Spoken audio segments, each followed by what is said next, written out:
नमस्कार मित्रों, आपके अपने YouTube चैनल विद्या कंपटीशन क्लास में आपका स्वागत है। तो जैसा कि हम लोग कल प्रॉफिट एंड लॉस का चैप्टर पढ़ रहे थे, ठीक है, और उसमें आपको बहुत जनरल सवाल अभी बताए जा रहे हैं। आगे थोड़ा से अच्छे सवाल पे आपको प्रैक्टिस करवाया जाएगा। तो आज चलिए 2-4 सवाल और हम लोग जनरल का ही उठाएंगे, उसके बाद हम लोग आगे बढ़ेंगे। आपको ये एक चीज बताए थे कि इसमें हमको 100% मान के चलना है। कोई चीज हो, चाहे वो क्रय मूल्य हो, चाहे वो अंकित मूल्य हो, ठीक है। 100% जब हम मान के सवाल को लगाएंगे तो सवाल बहुत आसान बन जाएगा। जैसे इसमें कहेगा एक दुकानदार, ध्यान से समझना, एक दुकानदार अपनी वस्तु पर 12% की छूट देता है, ठीक है। 12% की छूट पर अपनी वस्तु को बेच देता है, ठीक। अब 12% की छूट पर जब बेचेगा, अगर उसका अंकित मूल्य 100% होगा, ध्यान से समझना, अगर अंकित मूल्य 100% होगा, जब 12% इसमें छूट देगा तो बेचेगा कितने प्रतिशत में? 88% में, ठीक है। 88% में बेचेगा, क्लियर है ना। अगर मान लेते हैं कोई अच्छा, इसी में फिर सवाल को बदलेगा, ऐसे कह दे कोई दुकानदार अपनी वस्तु को क्रय मूल्य से 12% अधिक पर बेचना चाहता है। जब क्रय मूल्य से 12% अधिक पर बेचना चाहेगा, अब हम क्रय मूल्य क्या मानेंगे? 100% मानेंगे। जब 12% अधिक पर बेचेगा तो बेचेगा कितने में? 12 जोड़ देंगे तो बेचेगा कितने में? 112% में बेचेगा। बात समझ पा रहे हैं ना। तो यहीं से आपके सारे सवाल बन जाएंगे। कोई कैसा भी सवाल होगा, आप यहीं से उसको विधिवत तरीके से बना पाएंगे, ठीक है। जैसे अब चलते हैं सवाल पे। सवाल क्या कैसे कहेगा वो हम समझ लेते हैं। अब प्रतिशत कैसे निकालना है ये हमने आपको कल के वीडियो में बताया था। देखिए, अगर मान लेते हैं कभी रुपए की बात करता है और परसेंट बनाने की बात करेगा। जब रुपए की बात करेगा, जैसे सवाल में ये आपसे कहा जाए कि कोई दुकानदार किसी वस्तु को 1200 रुपए में खरीद कर 1500 रुपए में क्या करता है? बेच देता है। 1500 रुपए में बेच देता है। इसका मतलब 300 रुपए का लाभ लिया। 300 रुपए का लाभ लिया, तो यही 300 रुपए का जो लाभ हुआ है तो किस पर हुआ है? तो क्रय मूल्य पर हुआ है। अब क्रय मूल्य कितना है? 1200। किस पर? 1200, ठीक। प्रतिशत बनाना है तो 100 से गुणा, 2 जीरो से 2 जीरो कट जाएगा, 2 जीरो से 2 जीरो कट जाएगा। अब इसको हम 12 से क्या कर देंगे? भाग कर देंगे, ठीक है। तो कर देते हैं, चाहे ऐसा कर सकते हैं, 300/12% बना दिए, 100 से गुणा, 2 से 2 जीरो कट गया, 3 चौक 12, 4 से ये कटेगा कितना? तो परसेंट हम यहाँ से बनाएंगे। बस समझ पा रहे हैं। लेकिन रुपए की अगर लाभ हानि की बात करेगा तो हम वहां से लगाएंगे। क्लियर है। चलते हैं सवाल पे। जैसे सवाल क्या कह रहा है, सवाल देखते हैं, उसके बाद आगे चलते हैं। देखिए, ये सवाल कह रहा है 34% की छूट के बाद एक वस्तु को 3168 रुपए में बेचा जाता है। वस्तु का अंकित मूल्य ज्ञात करें। तो देखिए, कै परसेंट की छूट दिया है? 34। किस पर? अंकित मूल्य पर। छूट हमें किस पे मिलेगी? छूट हमें मिलती है अंकित मूल्य पर। क्लियर है। तो अगर हम 100% से 34% माइनस कर दें तो विक्रय मूल्य नहीं आएगा, तब विक्रय मूल्य आपको मिल जाएगा। अब जब जैसे माइनस करेंगे तो कितना आएगा? 66। यानी विक्रय मूल्य कितना परसेंट है? अब 66। और रुपए में कितने में बेच रहा है? 3168। इसी की वैल्यू है 3168। अब हम इससे क्या पूछा? अंकित मूल्य पूछा है। तो अंकित मूल्य मतलब 100%, यानी 3168/66 गुणे 100। क्लियर है। 11 से कटेगा तो 6, ठीक। 11 से इसको काट देते हैं, 11 दुनाई 22, बचा कितना? 9, बना कितना? 96, 11 अट्ठे 88, बचा कितना? 8, 88, 11 अट्ठे 88। क्लियर। अभी देखिए, और इसको काट देते हैं, 6 से काट देते हैं। अगर 6 से जब काटेंगे, ठीक है, तो 6 चौको 24 और 6 अट्ठे 48, 48 गुणे 100 मतलब 4800। बात क्लियर है। बात क्लियर है ना। यानी कि इस वस्तु का अंकित मूल्य कितना था? तो 4800 था। तो ये रहे आपके बहुत ही जनरल सवाल, ठीक है। इसी टाइप के जनरल सवाल और भी 2-4 लगाते हैं, उसके बाद लेवल थोड़ा से बदला जाएगा। नहीं तो कहो तो आगे ही चले। चलो एक सवाल और देख लेते हैं, फिर इसका लॉजिक बदलते हैं। ये सवाल कह रहा है यदि किसी वस्तु को 5% हानि की अपेक्षा 10% लाभ पर बेचा जाता, ठीक है, तो विक्रेता को 75 रुपए अधिक मिलते, वस्तु का क्रय मूल्य क्या है? ठीक है, कह रहा 5% हानि की अपेक्षा 10% लाभ पर बेचा जाता है। तो अब देखिए उसका जो क्रय मूल्य रहा होगा वो 100% रहा होगा। जब ये 5% हानि पर बेचेगा तो बेचेगा कितने में? 95% में। लेकिन उसने 5% हानि की अपेक्षा बेचा किस में? 10% लाभ पर। अब जब 10% लाभ पर बेचेगा तो बेचेगा कितने में? 110% में। तब उसे हुआ क्या? 75 रुपए अधिक मिले। इसका मतलब बेचना था 95 में और बेचा है कितने में? 110 में। तो कितना परसेंट बढ़ाया है? कितना प्रतिशत में कितना अधिक हुआ है? 15। ठीक है, 15 और रुपए में कितना? 75। इसका मतलब 15% की वैल्यू कितना है? 75 है। क्रय मूल्य चाहिए मतलब 100% का मान चाहिए। ठीक है, तो 75 बटे 15 गुणे 100, 15 पचे 75, 100 पंचे 500, यानी उस वस्तु का क्रय मूल्य कितना था? तो वो कितना था? 500 रुपए था। बात क्लियर है?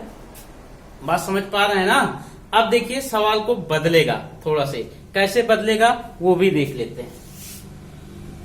जैसे सवाल में ये कहेगा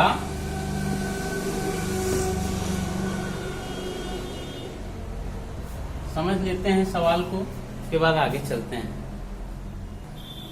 देखिए ये सवाल है, ये सवाल कह रहा है चावल का दाम 25% बढ़ गया। ठीक, चावल का दाम 25% बढ़ गया जिससे 400 रुपए में 10 किलोग्राम चावल कम मिलता है। तो चावल का नया मूल्य अथवा पुराना मूल्य ज्ञात करें। इस टाइप के सवाल बनाएंगे। तो देखो चावल का दाम क्या हुआ है?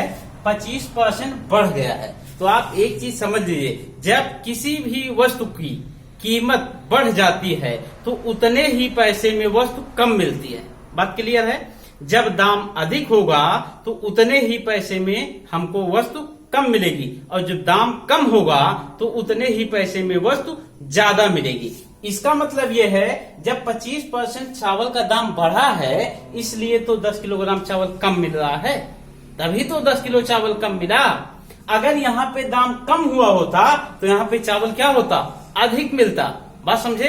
तो इसका मतलब यह है 400 रुपए में अगर 400 का हम 25% निकाल लें तो हमें ये पता चल जाएगा कि दाम में कितने रुपए की वृद्धि हुई।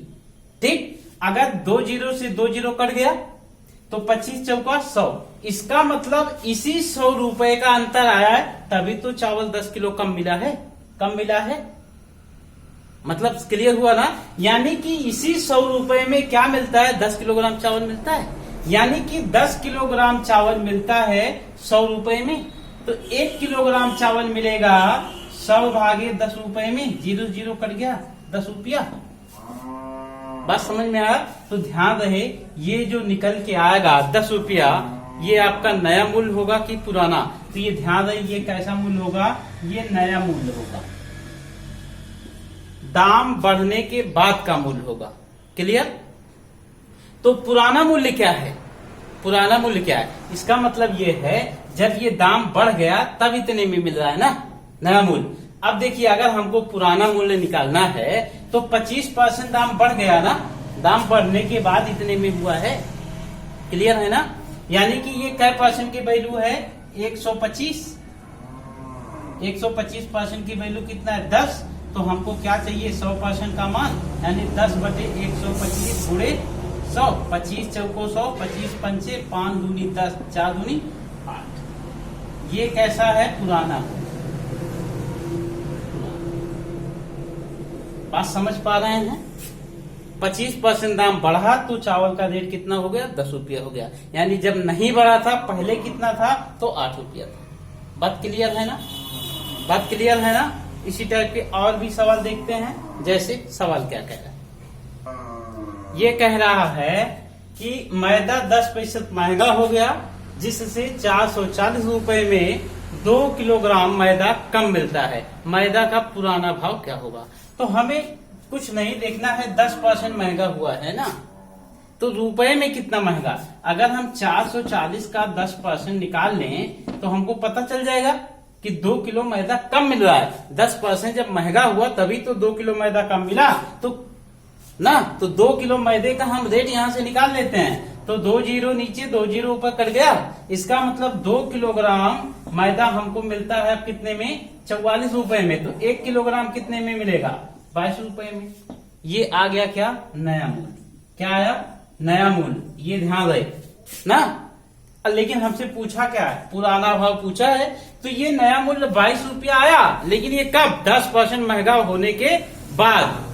तो ये कितने परसेंट वैल्यू है, 110%। 110 की वैल्यू कितना है, तो 22 है। 100 का मान निकालेंगे, पुराना मूल्य आएगा, यानी 22/110 गुणे 0 से 0 कट जाएगा, 11 दूनी 22, 10 दूना। पुराना मूल्य क्या था, 20 रुपया। उम्मीद करते हैं कि आप इसको समझ पा रहे होंगे। ठीक है, ठीक है।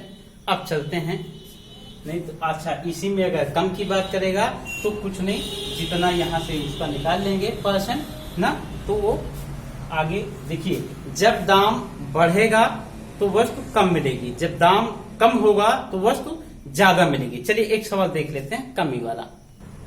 देखिए ये कह रहा है किसी सामान की कीमत 20% कम हो गई, अब ग्राहक को 240 रुपए में 6 किलोग्राम सामान अधिक मिलता है, तो सामान का नया भाव क्या होगा। देखिए तो हुआ क्या, 20% की कमी आ गई ना, यानी कि वस्तु की कीमत कम हो गई। पहले जितने में मिलती थी अब दाम उसका घट गया, जब घट गया उतने ही पैसे में वस्तु क्या होगी, ज्यादा मिलेगी। तो हम देख लेते हैं 240 का अगर हम 20% निकाल लेते हैं तो कितने रुपए की कमी आई, 48 रुपए की कमी आ गई। क्लियर है ना, 48 रुपए की कमी है। इसका मतलब इसी 48 रुपए में 6 किलोग्राम ज्यादा आपको सामान मिल रहा है। अगर आप चाहें तो 48 रुपए आप बचा सकते हैं, आपके 48 रुपए बच जाएंगे यहाँ से। क्लियर है, लेकिन हमें बचाना नहीं, हमको तो वस्तु लेना है। तो दुकानदार कह रहा है भैया आपका 48 रुपया बच रहा है, क्यों, क्योंकि आज वस्तु की कीमत क्या हुई है, कम हो गई है। तो आप चाहे तो 48 रुपया ले लीजिए और चाहे कहिए तो 48 रुपए का हम आपको सामान दे दें। अगर सामान दे रहा है तो 6 किलो आपको एक्स्ट्रा मिल रहा है, जितना आप पर डे लेते थे। ठीक, यानी कि यही 6 किलोग्राम सामान आपको मिलता है 48 रुपए में। 1 किलोग्राम कीमत क्या होगी, तो 48 भागे 6, 6 अठे 48, कितना आया, 8 रुपया। ठीक है ना, ये क्या आएगा, नया मूल्य आएगा। यानी सामान की कीमत बढ़ने के घटने के बाद मूल्य क्या हो गया, 8 रुपया हो गया। कितना घटा है, 20%। तो ये कै परसेंट की वैल्यू है, अगर पुराना मूल्य आपको जानना हो तो आप यहाँ से निकाल सकते हैं। कै परसेंट वैल्यू, 80, यानी 80% की वैल्यू कितना है, 8 रुपया। तो 100 की वैल्यू क्या होगी, 8/80 गुणे 100। 0 से 0, 8 से 8 कैंसिल, क्या था, यानी ये था आपका पुराना मूल्य। क्या था, पुराना भाव।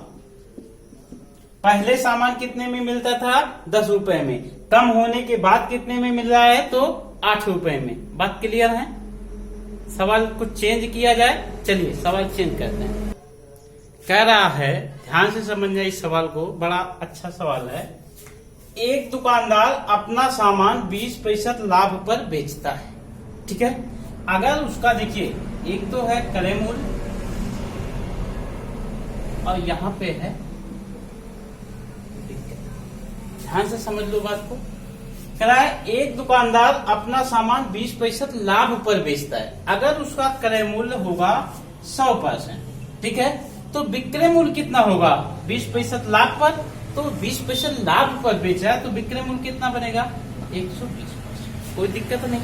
आगे देखिए, आगे कह रहा है यदि वह सामान को 10% अधिक पर खरीदता, 10% अधिक पर खरीदता, ठीक, और 25% लाभ पर बेचता। अब तक कितने में क्रय किया है, 100 में, अब 10% अधिक में खरीदेगा, कितने में खरीदेगा, 110 में।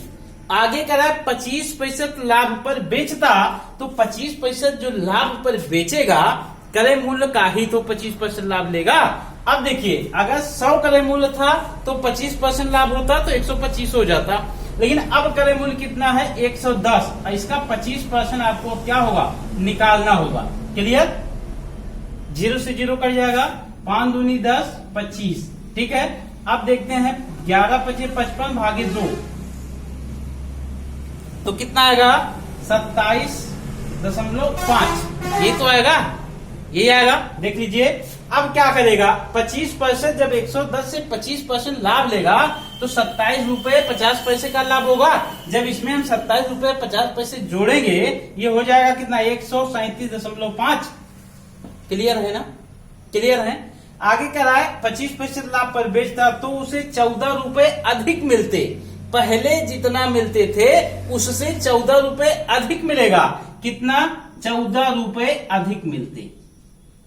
तो पहले कितना मिलता था 120%, अब कितना मिल रहा है 137.5%। तो ज्यादा मिला ना, कितना ज्यादा मिल रहा है, कितना ज्यादा मिल रहा है 17 रुपए 5 पैसे, यानी 17.5% अब क्या है ज्यादा मिला है। और रुपए में कितना ज्यादा मिला है 14। आपस में क्या है वैल्यू बराबर है। हमसे पूछा क्या है, सामान का क्रय मूल्य पूछा है। अगर क्रय मूल्य पूछा है 17.5% की वैल्यू 14 है तो 100% की वैल्यू क्या होगी, यानी 14/17.5 गुणे 100। एक पॉइंट हटेगा तो यहाँ पे 0 बढ़ जाएगा। 25 से कटेगा 7, 25 से कटेगा तो 40, 7 से कटेगा तो 40 दूना 80। उस वस्तु का क्रय मूल्य क्या है तो 80 रुपए। बात समझ पा रहे हैं, उस वस्तु की कीमत क्या है, क्रय मूल्य क्या है तो 80 रुपए है। उम्मीद है समझ गए होंगे, नहीं तो पुनः फिर से एक बार समझ लेते हैं। जब फिर से एक बार समझ लेंगे तो सवाल एकदम क्लियर हो जाएगा। एक दुकानदार अपना सामान 20% लाभ पर बेचता है, यानी यदि उसका क्रय मूल्य, ध्यान से समझो, यदि उसका क्रय मूल्य 100% रहा होगा, जब 20% लाभ पर बेचेगा तो कितने में बेचेगा 120 में। आगे कह रहा है यदि वह सामान को 10% अधिक पर खरीदता, पहले कितने में खरीदा है 100 में, अगर अब 10 पैसे ज्यादा में खरीदेगा तो 110 में नहीं खरीदेगा। अब कितने में खरीदा 110 में, और 25 आगे कह रहा है और 25% लाभ पर बेचता तो इसी पे तो 25% का लाभ लेगा। जब हम 110 का 25% निकालेंगे तो 27.5 आया। कितना आया 27.5। अब यही 27.5 को हम 110 में जोड़ेंगे तो उसका विक्रय मूल्य आ जाएगा 137.5। क्लियर है ना। तो उसे 14 रुपए अधिक मिलते। पहले कितना परसेंट मिलता था 120, अब कितना मिल रहा है 137.5। परसेंट में वृद्धि हुई कितने की 17.5% की। 17.5% में कितना ज्यादा मिला है 17.5 रुपए में कितना ज्यादा मिला है 14। इसलिए 17.5% की वैल्यू क्या है 14 है, तो 100% की वैल्यू क्या होगी तो 80 होगी। क्लियर हुए, क्लियर हुए। चलिए इसी पे एक और सवाल देते हैं, खूब ध्यान से लगाइएगा। देखिए ये कह रहा है राम कोई सामान 10% लाभ पर बेचता है, ठीक। यदि वह 10% कम में खरीदा होता और 25% लाभ पर बेचा होता तो 15 रुपए अधिक मिलते। उस वस्तु का क्रय मूल्य क्या है। तो ध्यान से समझिएगा, उसका क्रय मूल्य अगर 100% रहा होगा, ठीक। आगे कह रहा है तो 10% कम में खरीदा, आगे कह रहा है 10% लाभ पर बेचता, क्रय मूल्य अगर 100 है, 10% लाभ पर बेचेगा तो बेचेगा कितने में 110%। कोई दिक्कत है, फिर से देख लेते हैं। क्या राम कोई सामान 10% लाभ पर बेचता। जब 10% के लाभ पर बेचेगा तो आपको बताएं जब लाभ की बात आएगी तो अगर हम क्रय मूल्य को 100 माने हैं तो उसमें लाभ को जोड़ देंगे, ठीक है। यानी क्रय मूल्य अगर हमारा 100 है, 10% लाभ पर बेचेगा तो 100 का 10% 10 ही होता है, तो बेचेगा कितने में 110 में। आगे कह रहा है यदि वह 10% कम में खरीदा होता तो पहले कितने में खरीदा था 100 में, अगर अब 10% कम में खरीदेगा तो कितने में खरीदेगा 100 से 10 घटा लेंगे, यानी कितने में खरीदेगा 90% में। बात क्लियर है। आगे कह रहा है होता और 25% लाभ पर बेचा होता, तो जब 25% लाभ पर बेचेगा तो क्रय मूल्य का ही तो 25% लाभ पर बेचेगा, और क्रय मूल्य हमारा कितना है अब 90। अगर इसका हम 25% निकालते हैं तो कितना आएगा 25 चौको 100, ठीक है। इसका मतलब 2 से कटेगा, 2 से कटेगा तो 45, 45 का आधा यानी 22.5 इतना अधिक मिलता। तो इसमें अगर हम इतना जोड़ देते हैं, कितना 22.5 इसमें जोड़ेंगे 90 में तो कितना आएगा 110.5 इतना परसेंट। क्लियर। तो हम ये देख रहे हैं तो उसे क्या होता 15 रुपए अधिक मिलते। तो क्या होता 15 रुपए अधिक मिलते। अब देखिए पहले कितना परसेंट में बेच रहा था 110 में, अब कितने में बेच रहा है। अगर इसमें हम 22 जोड़ेंगे 90 में तो 20 जुड़ेगा 110, 22 जोड़ेंगे तो 112.5 आएगा। क्लियर। तो अब कितने में बेच रहा है 110 से 112.5 में बेच रहा है ना, कितने में बेच रहा है। तो अब देखिए तो कितना है, कितना ज्यादा है 2.5% अधिक है और रुपया कितना 15। तो 2.5% की वैल्यू कितना है 15 है। तो 100% की वैल्यू क्या होगी यानी 15/2.5 गुणे 100। एक पॉइंट हटेगा 1 0 आ जाएगा। 25 चौको 100 मतलब 40, 15 चौको 60। क्लियर 1 0। तो उसका क्रय मूल्य कितना है तो 600 है। बात क्लियर है। क्रय मूल्य कितना है 600 है।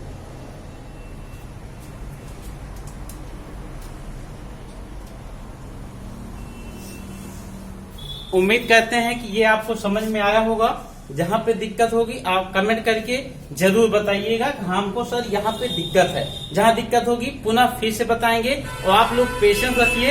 हर टाइप के सवाल हम आपके लाभ हानि का कोई ऐसा टाइप नहीं होगा जो छूटेगा। सारा सवाल आपको लगवाएंगे, लेकिन आप लोग कंटिन्यूटी बनाए रहिए और वीडियो को पूरा देखिए। अगर वीडियो अच्छा लगता है तो सब्सक्राइब कर लीजिए चैनल को, जिससे हमारा हर वीडियो आपको सबसे पहले मिल जाए। ठीक है। आज के लिए बस इतना ही। धन्यवाद।